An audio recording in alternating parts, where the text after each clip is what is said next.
go!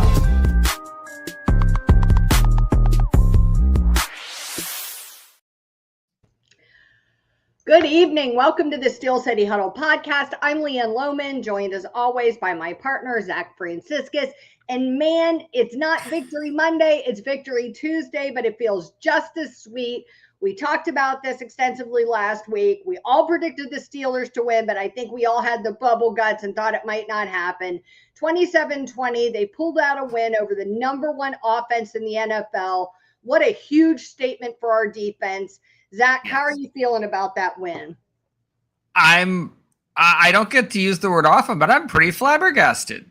Yeah. I just am. This is the kind of surprises I like from the Steelers. Surprise me in this way.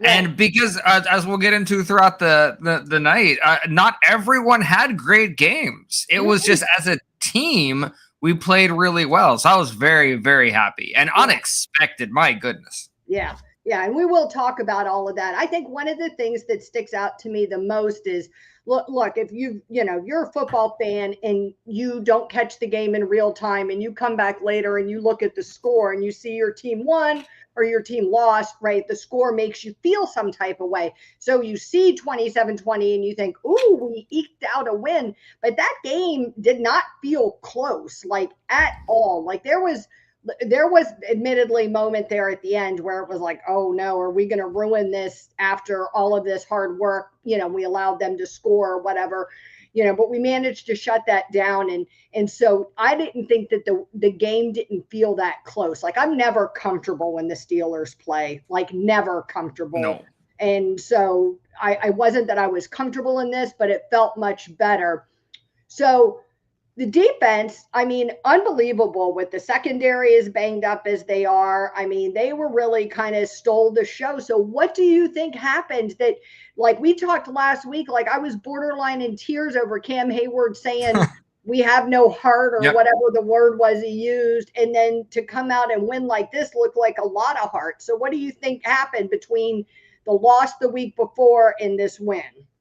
I think it wasn't rocket science. Like literally, they had to simplify because they brought Kyle Duggar in and they pretty much had no other option. And they were having Jalen Ramsey play at safety. So it was, okay, guys, let's simplify all of this. And that worked. That worked incredibly well. And as we'll talk about a little more later, the more they got away from that and tried to get complex and smart, the worse it looked. Yeah. So simple is the best way. And that was all they needed to do. I mean, guys just got to play their game. Yeah. Vicky's right, 100%. They showed up. That really sums it all up, right? You can break down, who played well and what different units did and all of those things. But it did really feel like that defense showed up this week, as a total unit. You're right.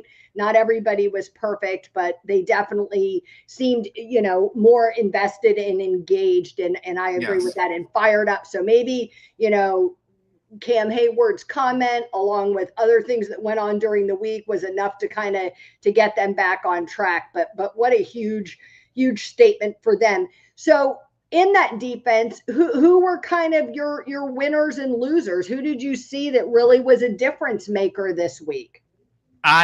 As you well know, because you are a huge supporter of this guy, Alex Highsmith is a brilliant football player. Yeah. I saw a different side to him. I've never seen that. There was a violence in how he was playing, and it was beautiful because I didn't see that from him. There was an extra burst, and he was playing hurt. Yeah, he did that while he was playing hurt. So everyone wants to look at the TJ thing and all of that, but I think Alex Highsmith has to get the game ball. I don't know how you don't. Yeah, he was right there at the top of my list too. My good friend Chris Carter from the Pittsburgh Post-Gazette. Every week when the game is over, Chris does a stars and skulls type assessment over who performed well and who didn't, and kind of ranks players in there. And he had this to say about Alex Highsmith. and Peyton Wilson, both having big games. Both linebackers took part in the team's 6 forced turnovers as Highsmith sacked Daniel Jones twice, forced a fumble that the Steelers would recover, and broke up a pass while dropping into coverage. He was everywhere for the Steelers, including leading the way to stop the run whenever the Colts tried Jonathan Taylor out wide to his side.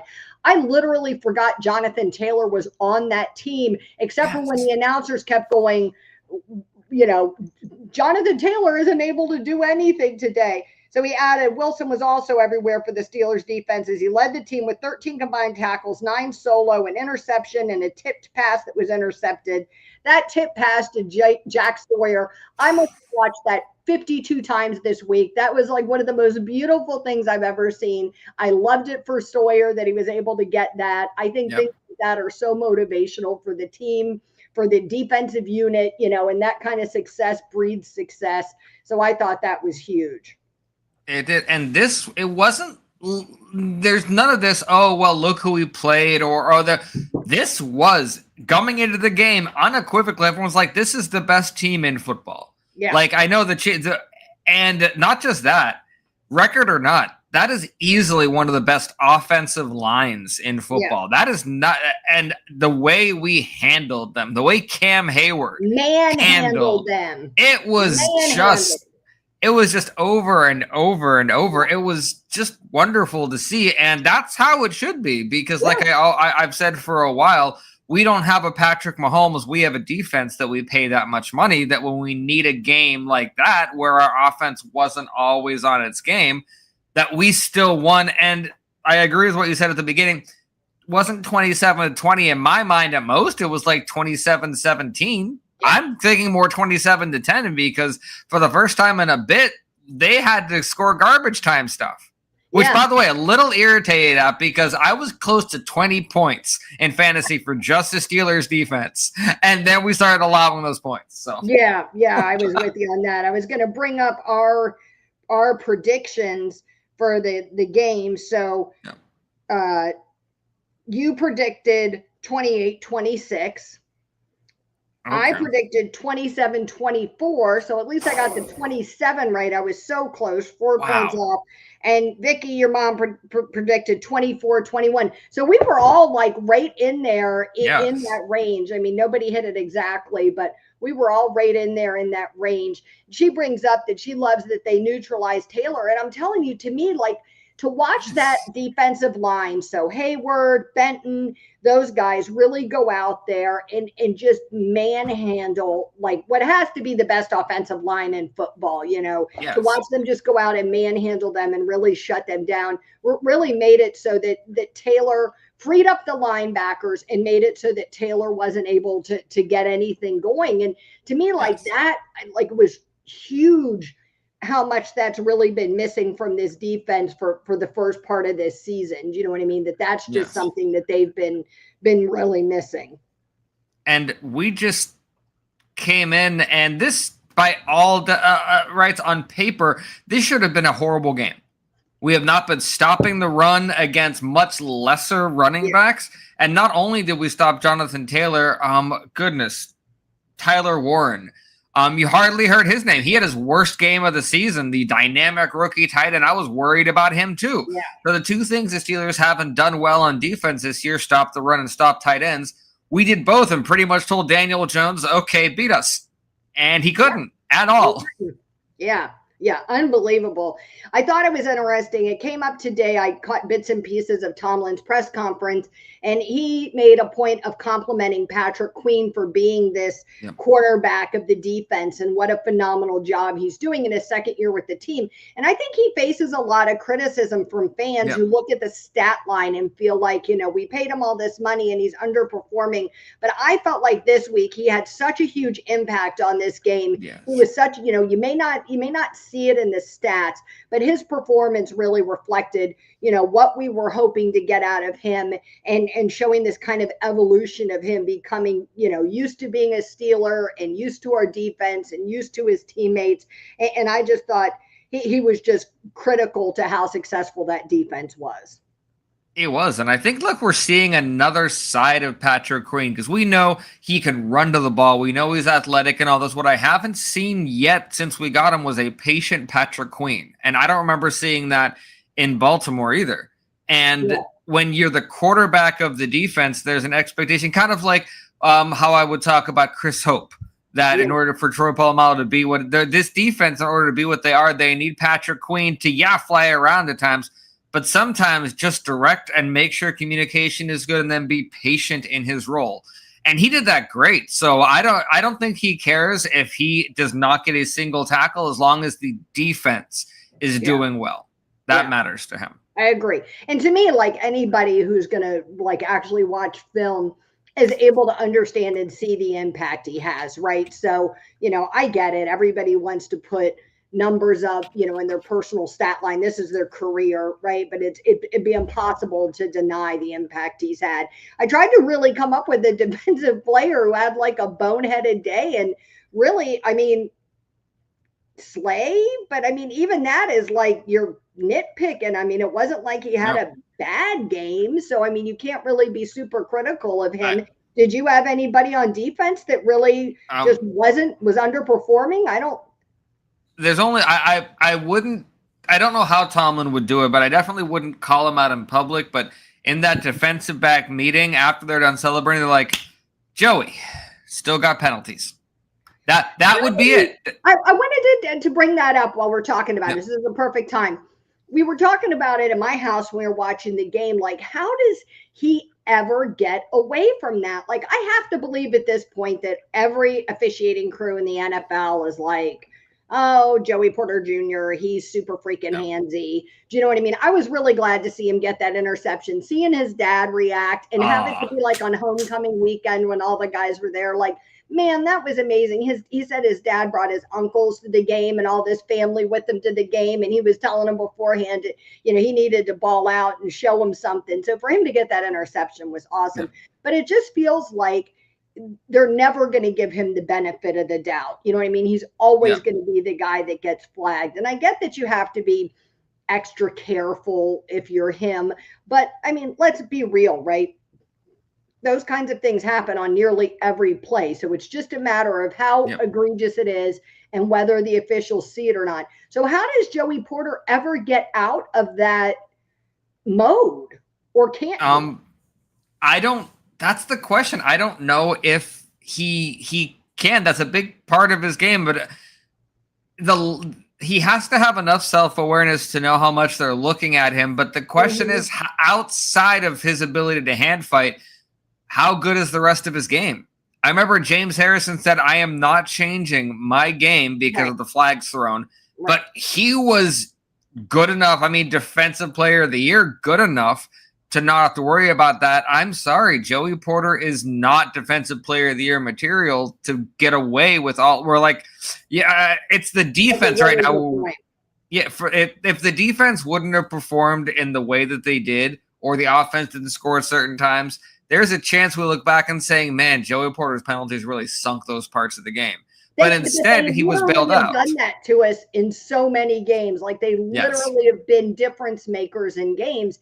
And you're right. Look, if you're intercepting the ball every game or every other game, or you're making all these huge plays and you get a penalty or two, you're right. We can kind of brush it off. But when it feels like you're not making these big plays and then you're getting these like negative penalties, that's really hard to overcome. And you are starting to hear the fans think like, do we really want to keep this kid? Like, it's a big question. Is he? Because right now, that's the only case on the defense that I saw of bad behavior being rewarded.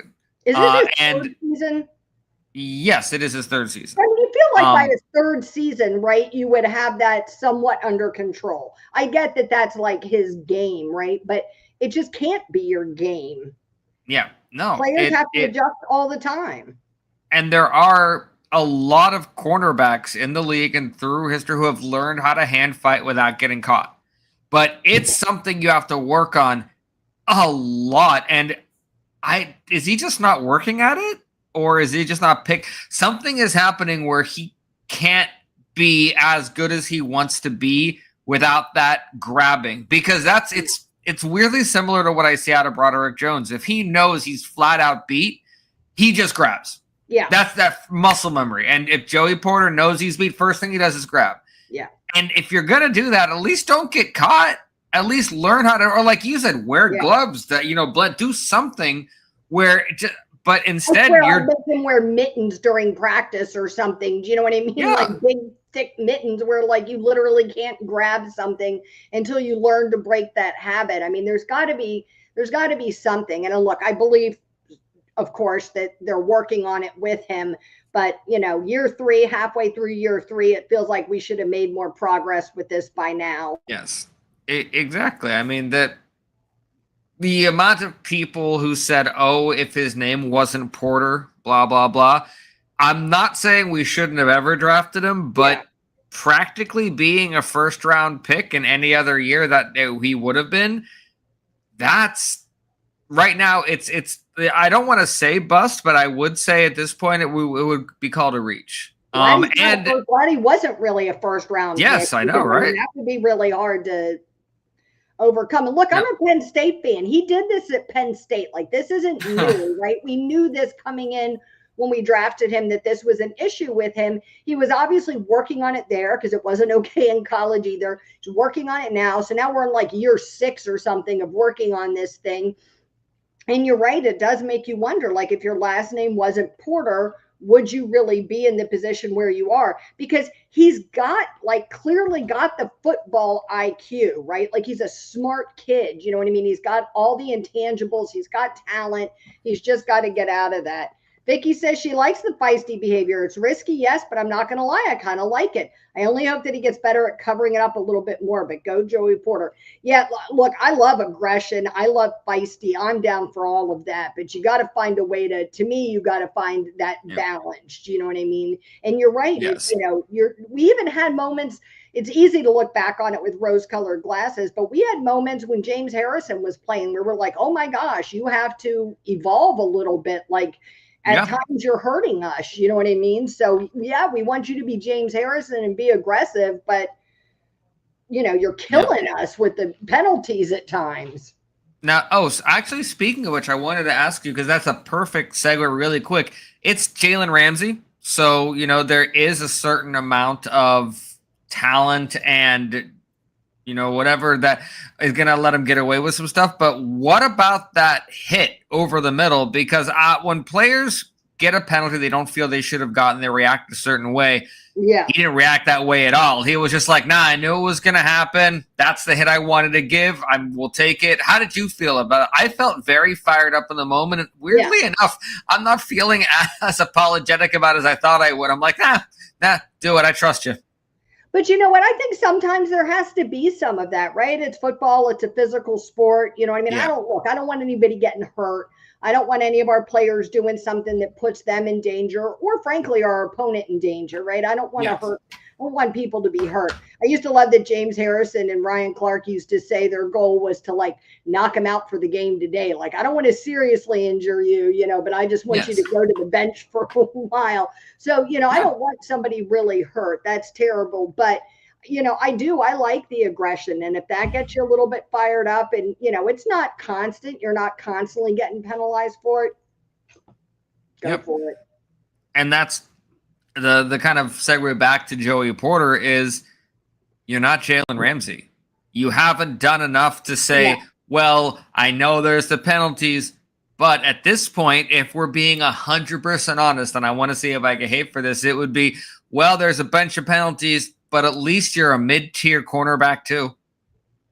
And right now, that's kind of where I would see him. He's not a cornerback one. Not yet. I'll use yet because I want him to prove me so incredibly wrong. Yeah. But I don't see, and so you can't just shrug away the penalties. Yeah. Now the thing is, we don't have a choice right now. We invested in him this year. This is what we got. But my goodness gracious, we're going to go back to the well on the draft and free agency. Cornerback is going to be an issue, and if we get the right person, Joey Porter's going to slowly fall off that chart if he can't prove that he should be there. Yeah, I agree. So let's shift and talk about the offense a little bit. not quite at the same level as the defense, but they played a really solid game. Yes. Aaron Rodgers, I thought, had a fantastic game. The Steelers' top running back averaged 1.9 yards per carry. So Rodgers had to find a way to make the ball move through the air against the sixth best scoring offense in the NFL. He had Yes. 25 completions on 35 passes for 203 yards, including several drops, including that drop touchdown from Darnell, which was so frustrating, but he made up for it. Yep, and you just brought up exactly what I was going to say. I think Nick Farabaugh or Zachary Smith, one of them is keeping a tally. The more we play Darnell Washington, you know what I'm talking about. Yeah. Yes, and I have it. I screenshot it to bring it up on the show tonight. Yep, I sure do. This is wise. Great minds. Right. Okay, here it is. This one I have is from Tommy Jaggy. He says, when Darnell Washington plays over 40 offensive snaps after week 9 against the Colts, we have an 8-0 record, 111 rushing yards per game, 9 rushing touchdowns, and outscored our opponents 199 to 139. We're starting to figure it out. And I think Aaron Rodgers is a big component of the uses of Darnell Washington, because we had him last year. And is this his third year as well? Because was he the same? Yeah. Was he Jared Bourne? Yeah. So you can't tell me that he wasn't picking things up fast enough. Right. But my goodness gracious, he is just. I saw someone else on X that they put it really well. He's a Madden created player. Yeah, it's what he's like. He in blocking, and now that what was that? There was a catch where he actually made it behind his body while he was. He should not be able to move like that at his size, and he is. It's crazy. It's so crazy. I love that they are using it that much. But for anyone who goes out and says, "Well, our offense should have been better," you honestly don't understand this offense yet. That was a great day for this offense. Yeah, and because the defense did what the defense was supposed to do. But Aaron Rodgers, I think he's getting more and more pissed every single week at the little things, and I love it.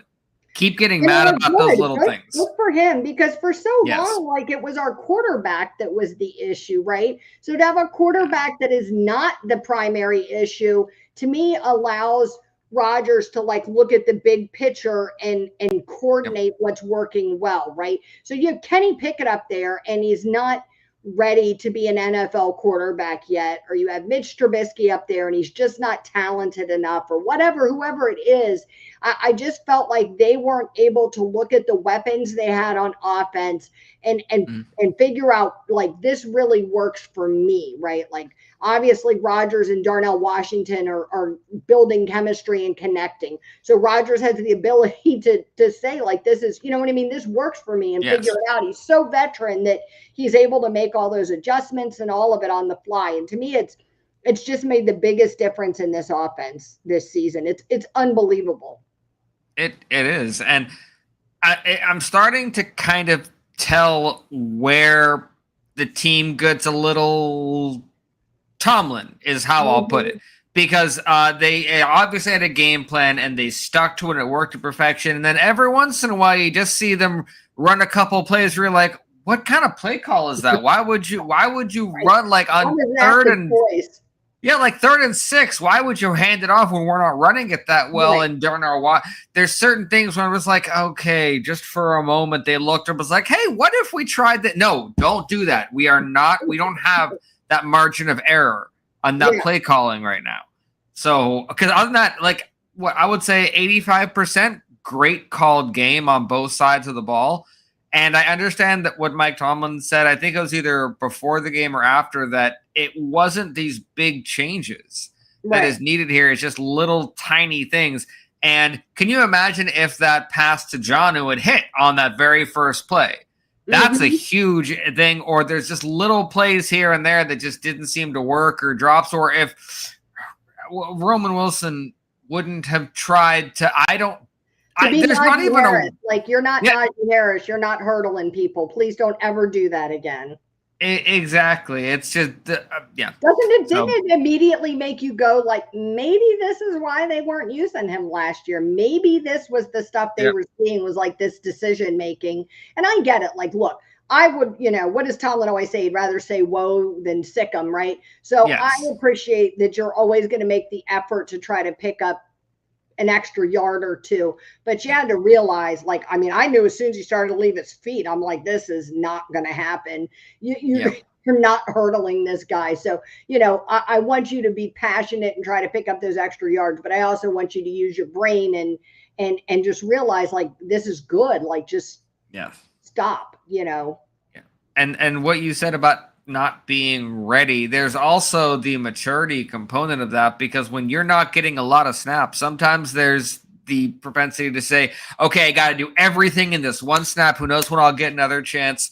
That's a really Instead good of point. just saying, put my head down, the more just good foundational tape, whether I'm involved or not, will show them I'm ready. Instead, he does this. Right. I don't know what direction they're going to go. They could go, well, Roman did that. You fucked up, man. You are not going to see that field. Or they could do what other people do and say, okay, if we don't go right back to him, his confidence will be shot. And Yeah. I don't know which way they're going to go. But he do fucked up either way. And They know, I was. they obviously know him as a player and know his mindset, right? And you have to hope that, like, look, every football player in the world has made boneheaded mistakes. There's no one, even Tom Brady has made mistakes. So there's no one that's perfect. So you have to be able to say, well, like, I learned from that and show that you learned from that and keep growing from there, right? But you're right. If he had just caught that ball and gone out of bounds or taken the tackle or whatever it was, I mean, that was a huge show that you're able to, make that catch and all of those things, make the good decision. So yeah, it was a little bit frustrating. So how did you feel about the Steelers? We talked briefly about that passing game and him kind of getting that going. So how did you feel with the, wide receiver group? We've got the menagerie of wide receivers pitching in. How did you feel they did? I think they did as expected in that type of a game. It was a weird offensive game. I think the team is almost to the point of finding their identity. I think the defense figured it out. It's we take the ball away and that's it. Just turnovers, however we have to create it. I honestly don't know what the identity of this offense is. And I think the more we lean into it, the more we're going to realize it's big, jumbo. Like, that's it. Yeah. I don't care if fans like it or pundits like it or not. The Darnell Washingtons, Spencer Anderson is starting to be a regular component across the board. I think just leaning into that, and the more we get away from that and try to be something else that I don't know if it's Tomlin or Arthur Smith is envisioning, but just stick to simplicity. Simplicity is working right now for us, and apparently simplicity can beat some really damn good teams. Because the Jonathan Taylor, I don't know how many times we can keep going back to that. He was on a near historic pace, and we just said no. The closest thing I can think of is I think we played Derrick Henry right around the height of when he was doing like all the amazing stuff, and we shut him down too. Last time I can remember us coming close to this. Yeah, it was unbelievable. I felt like their defense, and they have a good defense. We're talking about their offense a lot, but they have a really good defense. So to me, I thought their defense worked really hard to kind of shut down DK Metcalf as much as they could. And I felt like our offense did a good job getting the ball to Calvin Austin, Pat Freiermuth, Darnell Washington, so on. And I felt like Jaylen Warren, even though, you look at the stats, the numbers don't jump off the page at you. I actually felt like he had a really solid game. Do you know what I mean? I felt like he was a steady contributor. I felt like he had a good game too. What do you think? It was just a function of how good their defensive was playing that we weren't able to get the run game going, or do you feel like it was something that was happening with our offense? I think that's all on the offense. Now that it was a good Colts defense, don't get me wrong. But I think the offense kept tripping over themselves. And yet again, Arthur Smith, when it comes to running the ball, doesn't always know the timing of when a run should be called and when it shouldn't. But I will say, I really like what's starting to happen with Fautano and McCormick. Yeah. There's starting to be a real bond on that side of two young players. Because I don't know if you've seen it, and if I didn't have to work today, I was going to have this clip ready. There was a stunt where it was just a perfectly executed stunt by the Colts where these two defensive players switched. Yeah. And it was this seamless, just like ESP thing where McCormick and Fautano didn't even have to move. They just let them do it and then went right back into their stance. And it didn't affect the pocket one bit. Yeah. And the more we keep doing that, the better it's going to be. And the running game, I just keep, Jaylen Warren is special. I've seen certain things out of him this year that I didn't think I was going to see out of him. So keep doing that because there's going to be a point where he's going to break out. And I mean like to the tune of like 150, 160 yards. Yeah. And when that happens. Down to get that monkey off your back, right? Yes. So I feel like that was good. Speaking of that offensive line, Trey Essex said today that the right side of this line is solidified for the next 8 to 10 years. These boys are playing some ball. So he was really impressed with what he saw from them too. And it's just hard to deny. I mean, Trey Fautanu just had such a good game. He really did. He just had such a solid performance. He's really become kind of this force behind the Steelers offensive line. And I think it's allowing Broderick Jones on the other side to be able to develop and grow and slowly improve. Do you know what I mean? Now, whether he's going to improve enough that we feel like he's there. You know, we've talked about this last couple of shows that, you know, that idea that like Trey Essex said he got back to like neutral, you know, where he should be. So like we understand he's not blowing the roof off, but if he can continue to grow because the rest of the offensive line is doing so much better, I think that's huge. Fautanu didn't allow a single pressure on 40 pass blocking reps and had several plays where he flattened defenders who came his way. He really and I just felt like the whole offensive line really had like a really solid game. You didn't see, you know, much push in that run game, but they did a good job getting Rodgers some time, which is not something we've seen every week. Rodgers was only pressured 4 times on the day, was sacked 3 times, one of which he took to keep the clock running late in the game and avoid a turnover. So they have room to improve. But to me, every week we keep seeing them get better. And we talked about this like week 2 or something, you know, that idea that you're not going to be, if you're not perfect coming out of the gates, then all we can ask for is for you to continue to keep working on it and improving. And it definitely feels like they're doing that. And what a great way to just in general to end the losing streak because, I mean, number one, I don't know if I could have taken another week hearing the amount of people out there saying there's Tomlin with the 3-game losing streak. So that's done. We get to all that. Oh my goodness gracious. But I'm just, this is the kind of momentum I didn't think we were going to be able to find to carry into what's coming up next. Yeah. But goodness, if anyone who just heard Leanne say that about the the offensive line being set for the next 8 to 10 years, if you think that was any kind of hyperbole or an exaggeration, you obviously have not been watching those two. Yeah. It's not just talent. There's an emotion and a fun that they're having that they're feeding off of each other. Yeah. McCormick is really animated. He's a funny dude. He is. I like Mason McCormick. Yeah, I like him a lot. And I think, you know, we were all feeling a little, you know, gun shy or whatever with Broderick Jones. You know, I think it made everybody very nervous. And I think all of a sudden it became, because Fautanu didn't really play that rookie season, all of a sudden it became that like these two guys were a package unit of not being very good, you know what I mean? Or not being reliable or not being able to be counted on. I think, you know, coming into the season, people felt like, you know, Fautanu was not, you know, he's just lumped together with it. And it's easy to understand why. Like, you haven't seen him really do anything, you know, he's hurt. You don't know if he's going to come back and come back strong. You feel like he got burnt with Broderick Jones. And so, you know, I think for him to really show out and show like why he was worth that first round pick, I think helps restore everybody's faith a little bit in the team's decision-making process with picking up those offensive linemen. So any final thoughts about that game? Anything else you feel like you need to say, or we're going to move on? No, we can move on because I feel that's what the Steelers did.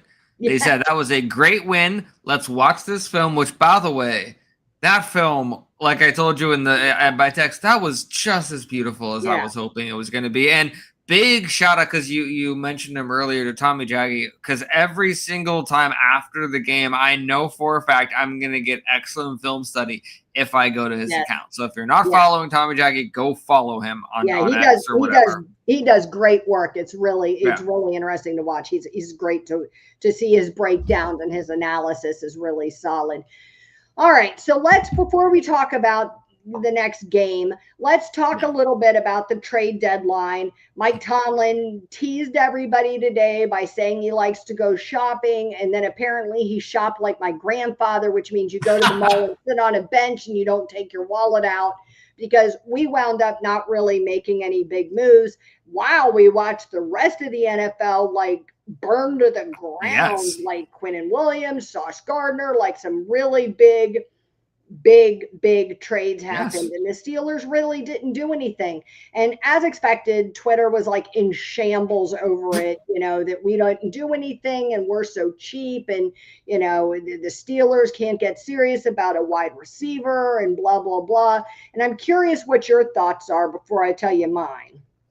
Well, I still cannot believe that people just kept banging that wide receiver drum all the way until the end. I think you've said it, I've said it. We have our wide receiver too. It's called the tight end group. Yeah.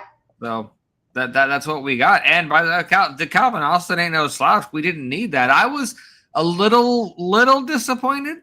We didn't go out and get a defensive back. I wanted another one, but I figure we just got Duggar. So that's going to be my get for the time. But goodness, people did not like that we stood pat. Yeah. Jason Shetler posted today that the Steelers decided to remain pat on the wide receiver front trade-wise. Jacoby Myers appeared to be their top target, but they likely didn't want to overbid with what the Jaguars offered, especially with no guarantee that he would be extended. So, this is kind of that. Jason sums up kind of what leads me into my thought, which is that a deal is only a good deal if it makes sense for your team, right? So, we talked about this before, if you're going to get a wide receiver for a trade, you have to find the wide receiver out there that fits in your offense that makes sense for you, right? So unlike Steeler fans who every wide receiver in the league, should be somebody we're considering, that's not really the case. So, you needed to find somebody that even is a potential to move, because some guys are just off the market, that is going to be a good fit for your offense. And then that the deal makes sense, right? We don't have any idea what conversations happened behind closed doors. For all we know, they could have messaged about some of these guys. You know what I mean? They could have tried to reach out about Myers and make a deal for him or somebody else, and maybe that deal just didn't make sense. So I would much rather that we didn't take a wide receiver than that we sell the farm on a guy that maybe we don't really need or isn't worth what we're paying for him, just to satisfy this need that the fan base has for having this solid wide receiver too. I think there's a lot of offenses out there that have situations similar to ours, where you have wide receiver 2 by committee, or, you have a guy like Calvin Austin in that position and other guys backing him up. Yeah. So I feel like I have to believe the deal wasn't out there for us that made sense. And if that's the case, then the best business decision to make for the team is not to just go get somebody because you have to get somebody. Exactly. And as you know very well, I tend to take a step back and look at things from a 5-year, 10-year plan, kind of like I think Omar Khan is doing. And when it comes to this, it has to be in his thought process that, okay, Broderick Jones and JPJ are not promised. That is a left tackle, and that is a cornerback, both of who we thought were going to cement those areas that we might not have on our team in a bit. I'm not going to get rid of draft picks that I could use because we don't know who they're scouting. We But don't that's a get their good point. scouting Like, we reports. need those draft picks too. That's the other thing. Like, we don't really have some. I mean, Yes. we're stockpiling draft picks, but if we're really going to be serious about trying to go after a quarterback or something else in this draft, we've got needs, and we can't afford to give away a ton of draft picks. That's true, and I know this is jumping way, way ahead, but I want to prepare everyone for this. There are people around saying that unless the season ends drastically bad, that Aaron Rodgers wants to come back for at least a year. If that does happen, it doesn't change the quarterback plan to get one of the future, but it does change the type of quarterback you could get. Because there's certain ones at the top of the entire class that are, you bring him in, you start right now. It doesn't matter who you start now. Yeah. I think that opens the door a little bit for us to be able to say, you know what, we can bring in a quarterback who can do the Aaron Rodgers thing and sit like he had to do.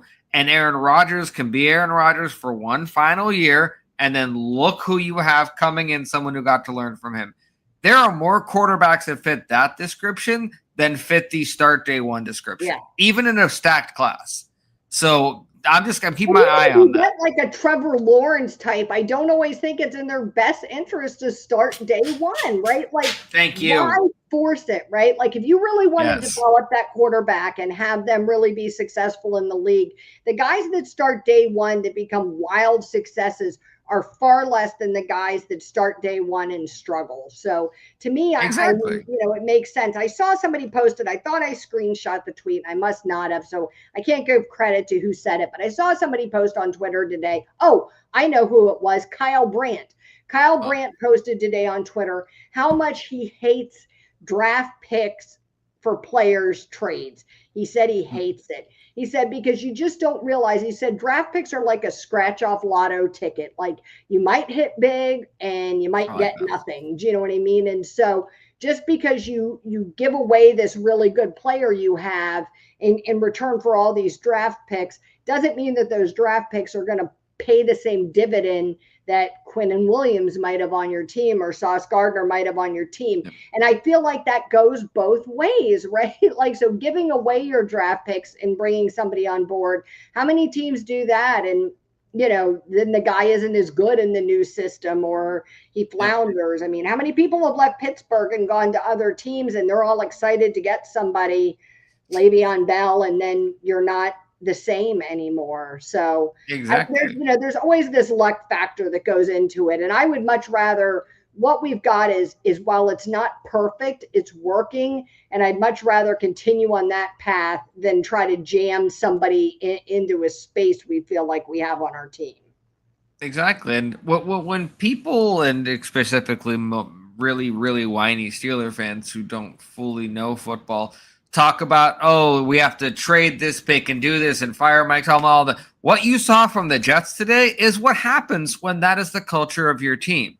You have fire sales where I guarantee there are fans who are distraught at the players they just lost. Doesn't matter if they're winning or losing. It's just this organization has no trust with the fan base to draft well. Right. So that's a cycle that's going to keep happening. And I am grateful that there got to be a real life example of, hey, look who we're not. So I am grateful for that today. Yeah. I'm not a Jets fan. Do you know what I mean? So I won't pretend like I have intimate knowledge of what's happening with that team. But I do edit like a lot of NFL stuff. So I read a lot of articles about the Jets because they're sort of a dumpster fire. So they get a lot of attention. And I have to say, like, the thing I'd be most worried about if I was a Jets fan is that you got rid of all these players. You got all this draft capital. But do you really even have the right leadership to use that draft capital to really successfully build a new team? Like, are you, and I'm not saying he is or isn't because I don't know, but is Aaron Glenn really that guy that's good enough to shape your future, or should you also be looking at a new GM and a new head coach, somebody that you feel like can better handle like the personnel part of this? And maybe it is Aaron Glenn. I'm not knocking him. I don't know. I'm just saying, if I was a Jets fan, that would be the thing that worried me. Like, we haven't been able to do it with these guys that we've had, high draft picks year after year after year because we're the Jets. And aren't doing anything with it. So why is this going to be any different? But it made me think today about all the fans. So like with not trading for a wide receiver today, made me think about all the fans that were losing their mind because we didn't make the big offer for Justin Fields. And look, I firmly believe that Justin Fields would have performed better in Pittsburgh this year than he has in New York. So I 100% think that's a real thing. But I still don't think like Justin Fields is that guy, right? I just don't. Agreed. And so, we could have done that. We could have made this big offer to keep him, thrown all this money at him, and then been in nearly the same boat as the Jets. And that to me is worse than what we're doing now. I'd always rather try something new.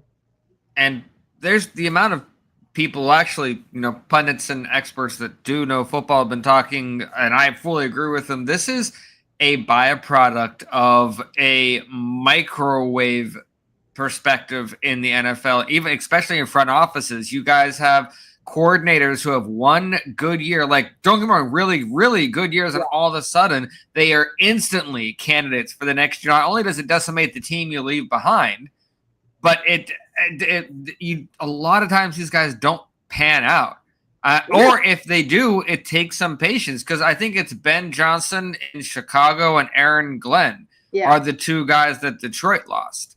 And they're going to take some patience because neither franchise is where they expected to be when they had these big signings. So, So there's something to be said about, coaching trees matter and all that kind of stuff. But at the end of the day right now, no one's getting a chance to. Because everyone's being hired right away everywhere. So everybody says that these coaching trees matter, and they talk about how all these coaches, are scattered out in the NFL from Shanahan's tree and so-and-so's tree and all of these things. And that may be true, but that doesn't mean when you look at all of those branches that they're all finding like massive amounts of success, right? Like there's so much more that goes into it than just, I learned from Kyle Shanahan or I learned from so-and-so, right? There's so much more that goes into it than that. And, you're right. We see it all the time where they're just not set up for success. So I'm glad we're not in that boat. And I think, I am very glad. One more thing, and then I'm going to let this go. But I think the other thing is that for fans that are younger, they don't remember the days, and I don't even fully remember the days, I'm not that old, where like your player stayed with you forever, right? Like it was very unusual to get rid of somebody. So like in the 70s, even in the 80s, guys stayed with their teams for more likely for their whole career. Now today, it's the opposite, right? You're more likely to have guys come and go than you are to have a one helmet guy on your team. Like that's more unusual. So it's almost like completely flipped. And I think that instant gratification of like, oh, I'm frustrated with so-and-so, let's kick him to the curb and bring in somebody new, has created this like false sense that, getting rid of TJ Watt because you don't think he had a great year or he was injured, solves your problem if you get rid of him. And then what do? You get these draft picks, and then, you forget that you don't have TJ Watt out there. And now you also don't have anybody with TJ Watt talent to fill that role. And you know what I mean? So I think teams like that seem to kind of create this like constant self-fulfilling prophecy where they're never able to get really good because they're always behind. Yep. And yet again, example happening in real time, you got to see what happens when a team trades away a generational defensive player. They ended up having to get another one. Right. It's crazy. It's crazy. Like you had him there already. He knew your defense, whatever. It's nuts. I don't know. I think it's well. And for as mad as Cowboys fans were to see them on Twitter today, like, oh, the old Jerry Jones is back. Woohoo, Super Bowl, baby. I'm like, are you guys serious? Like, you can't be serious, right? Like, delusional. On. Right. Totally delusional. All right. So let's talk about the upcoming game. Tomlin said today, Scotty Miller's finger, he's out early in the week, still a chance to play. Cole Holcomb's sick. He's out early in the week, could still play. Sayamalu Peck, he managed it last week, could do the same this week. Chuck Clark could be returning this week. So not horrible injury news, not Jaden Daniels level bad. That was terrible and very sad to see. But we've got game coming up this week against the Chargers in Los Angeles. I think it's 1 o'clock. No, oh God, it's a Sunday night. It's a Sunday night. Yeah, yep. Sunday night game. Ew. This is it's different than the Colts. The Colts was the kind of game where if my camera falls over, my cat's climbing through my dresser thing. The Colts was not like David and Goliath, sort of, but it definitely was uneven. But make no mistake, we pull off an upset. Well, yes, we both said the Steelers were going to win. In the back of our heads, we knew if we won, it was going to be an upset. The Chargers were kind of – it's very similar. Yeah. They're two teams that are going to play really defensive football, so I would not be surprised at all if this game ended with like a 10-7 or like 13-10 kind of score. And both Harbaugh and Mike Tomlin would be just loving every second of that kind of a game. Yeah. But yeah, I'm not. I'm more nervous than I thought I would be about it. And I think a big reason is because one game does not make a pattern. And this defense can say all at once about, oh, we're back and all that. If you have another, I don't need 6 takeaways, but you have another 3+ takeaway game, then I'll say, okay. And I want to believe we're going to do that, but I believe more than likely it's going to be a little more of a nose to the grindstone. Every single yard counts, field position, that kind of a thing. Yeah. The Steelers have struggled. Okay, so look, I always am like a big believer in like the weird alignment of the way things happen, right? So the Steelers have struggled in prime time this year, 0-2 in prime time, right? So when I hear things like that, just like when I hear the Colts are 7-1, right? Like they're unstoppable. I immediately think to myself, they've got to lose at some point. It could be this week against us, right? So I hear this, we're 0-2, and I think we got to win at some point. It could be this week, right? I don't know why my brain always does that, but it does.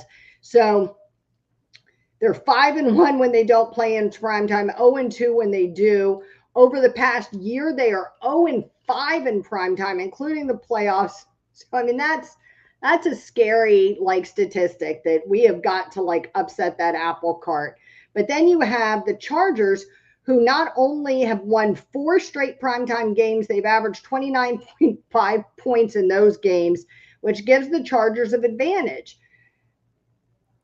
Goodness. But you just have to see, to me, like this game is going to really depend, just like last week's game, on which defense shows up. Like, are we getting that defense that couldn't pull it together, against the Bengals, or are we getting the defense that we saw this past week? And so, you have to, I don't know. I mean, I feel like this is a tough game to pick. I think this is a game where because my expectations of this defense are through the roof. Yeah. They were anyway, but after last game, I'm like, okay, you can't top it, because a lot of people are going to say, okay, now I want 7 takeaways. I'm like, okay, that's not how you improve from that. Yeah. How you improve is keep the pressures coming, the sacks and all that. You don't have to take as many balls away, but shut the game down. Don't let up 20 points. The Steelers, through week 9, the Steelers have surrendered 278.3 passing yards per game this year, which is the most in the NFL by a lot. So they are going to have to, but look, then you have to look at the bright side, right? Like, so which way are we trending? So yes, that's factual, but then we also managed to shut down Daniel Jones and that Indy offense that was supposed to not be able to be shut down. So if we shut them down, surely we can shut the Chargers down enough to pull out a win. Exactly. And I have to give credit, because I was very, very critical when they didn't do this. 2 games in a row against the Bengals and against the Packers, a clear, obvious reason that their team was winning was staring them in the face, and they didn't do a thing about it. Yeah. They came into this game and said, well, it's clear and obvious, shut down Taylor. What's plan B? Shut down Warren. And they did both of them. Yeah. They came and they knew who they had to stop, and they did it. So maybe they're learning. Maybe they're listening to the podcast. If you are, thanks. Make sure you subscribe. But yeah, it's there is growth there, kind of like the broader Jones thing. Maybe we need to think Yeah. about that as a whole, like what we weren't as bad as we were before, and that means something. Yeah. Yeah, look, last year I felt like that defense did a good job through those first however 9 weeks or 10 weeks or whatever it was where we were winning games. I felt like they knew what they were doing. Was it 12 weeks? Whatever it was. I felt Yeah. like the defense was performing pretty well. And then we kind of hit that stumble and went into those last like 5 games and just kind of fell apart, like trended down, right? So I'm hoping that this year we were kind of trending downward in the beginning. I'm hoping that this success they had this past weekend against the Colts has shown them that we can do this. And to be successful against the Chargers, they're going to have to put pressure on Justin Herbert, and they're going to have to force them to turn the ball over. And they managed to do that against the Colts with that amazing offensive line and all the weapons they have, and Daniel Jones, who is not the greatest quarterback in the NFL, but is playing like he is. And they have to be able to do the same thing against Herbert, because they are definitely, riding a high too, much like the Colts have been. Chargers are 6-3, so they're not unbeatable. It'll be They're not, and this is a game where our defensive line needs to shine again. Yeah. I mean, I need to see Keanu Benton. I need to see Derek Harmon. I need to see Cam Hayward all constantly moving things backwards. That's Cam Hayward's favorite move, has been his whole career. Just, if I can't get by you, I'm going to move you into the quarterback. Right. And Derek Harmon just gets around people. I love watching this defensive line when they're playing the way they're supposed to. And they played the way they were supposed to last game, and the way they did is they couldn't run the ball against us. Yeah. And while, yes, they might the Chargers might not have who is their running back now? I know they lost Najee. I think they lost someone else. Oh, did they lose Marion Hampton too? Oh, did they? Is he? I think he is hurt, isn't he? Yeah, because I think they're like they had to. I don't even know who their running back is. Kamani Vidal, is that right? See it right there. I have no idea. Oh, these are wide receivers. Sorry, I can't read. Kamani Vidal, I don't know him. Marion is on the IR. Hassan Haskins is on the IR, and Najee's on the IR. Goodness, it for a team like the Chargers and Harbaugh, who loves to run as much as they do. Wow. So this is our chance to go in against a team that's a little that has the holes in the armor that we can see. I was curious to whom they've lost games this season. So I said they lost 3 games. So they beat the Chiefs, they beat the Raiders, they beat the Broncos, they lost to the Giants and the Commanders back to back. Then they beat the Dolphins, and then they lost to the Colts. And then after that, they came back and won against the Vikings, won over the Titans. But look, the Titans aren't very good, and that score was 27-20 last week. Huh. Yeah, it's one of those things where if Titans can look, Titans lost, I understand, but if the Titans can put up 20 points against the Chargers and hold them to 27, I feel like we should be able to do something. Exactly, and because this is a steep task right now for Aaron Rodgers, because something that a lot of Mark Capoli talks about all the time, DK whatever talks about it, that up until now, specific details and getting all the little things right, as much as he talks about it, is not something Mike Tomlin's team are good at. Yeah. And Aaron Rodgers fucking hates that. And he came into this knowing he was pretty much going to have to slowly turn a cruise ship. And it's a slow process, but I'm seeing him getting angry at things less. Yeah, which is good, which means because he's very vocal about things like, but don't jump on me at celebrations. You are. It's about time somebody was vocal. Yes. Like, seriously. Like, I don't think Kenny Pickett knew what to say. I think nobody would take Mitch Trubisky seriously. I think Russell Wilson was trying so hard to be like the cheerleader guy, and I do think that's a little bit who he is, so that's not bad. And I don't, maybe Justin Fields didn't feel like that was his role. You know what I mean? As you're stepping in for the injured quarterback. So I don't know. To me, it's about time because, Ben used to get frustrated. Yes. You'd see Ben get fired up. So it hasn't felt like in a really long time, like we had a quarterback that owned our offense, like owned it. Like I can't remember the last time I felt like somebody like, this is our quarterback and he belongs here and he's leading this team. Like I haven't felt that way since Ben retired. Like even we had Kenny Pickett and we thought maybe he was going to be like our future. Felt like we knew pretty quickly, like, holy shit, I hope this isn't all there is. Do you know what I mean? And he's not our future. So, even with the thought process that Rodgers is a 1-year loan who's coming in for 1 year to like be a stopgap, it still feels like he has more ownership over this offense than Kenny Pickett did in however many years he was with us, 2 or 3. It is. And regardless of how long Rodgers was with us or whatever, this coaching staff, scouting staff, all that now have seen up close, because it's been a while since Ben in football terms. This is what you need to look for in the draft. This kind of a person, this kind of command. Like, while, you can get a little bit of a project if you need to in certain kind of fundamentals, but command and respect of that offense that he's going to be in. Because you're right about Pickett and Trubisky. At no point did either of them command an offense. But you do see that from some young quarterbacks. Like, I feel like Jaden Daniels stepped up and did that with the Commanders. Do you know what I mean? Jackson Dart, like what's his face out in Denver, Bo Nix. I feel like he's doing that out there. So I feel like it can be done, right? It's not like when you're a rookie or when you're a second-year player, like you can't take that role on. Like it might be hard to boss around, Isaac Sayamalu who's been in the league for like so much longer than you, but you can still kind of help be a leader within that group. And that's definitely been missing from our offense. We've talked about that Steeler way missing. The defense has kind of had it handed down, but the offense has been so spotty. They just haven't. So So I'll say, in order to win this game, we have to have at least two takeaways. Yeah. And we have to pressure Justin. It's weirdly enough, it's the absolute cliche thing that everybody says. We have to pressure the quarterback, make sure they don't run the football and take the ball away. Yeah. And while it sounds simple, we have not been very willing to do the simple things until that Colts game. And my goodness, it was beautiful.